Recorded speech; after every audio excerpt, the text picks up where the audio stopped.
Is Canada returning to its days as inflation nation? You might not know this, but the average annual inflation rate in Canada over the last 50 years is about 4% or a little higher than that. Since the financial crisis back in 08-09, we've averaged about 1.6%. The economy is in kind of a rut and it's really not generating that much inflation. But people don't really trust the overall inflation numbers. They say, in my life, I'm seeing inflation that goes beyond that 1.6% number. What's really going on here? Well, one thing is that there is definitely inflation in little pockets of the economy. Food is one area. There's a team at Dalhousie University that tracks food prices, and they say that food inflation over the first half of the year was north of 5%.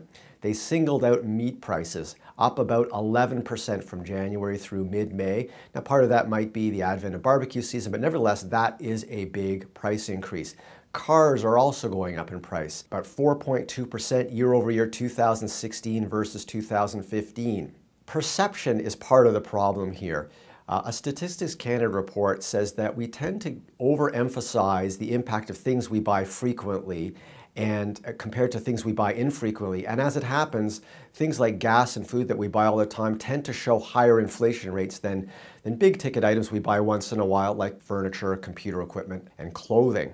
Looking ahead, I think it's safe to say that inflation could be more of an issue than it has been. The Bank of Canada recently warned that the economy is improving enough to warrant higher interest rate. That means the bank is worried about inflation and wants to head it off at the pass. For the average individual out there, it means look for higher inflation to come.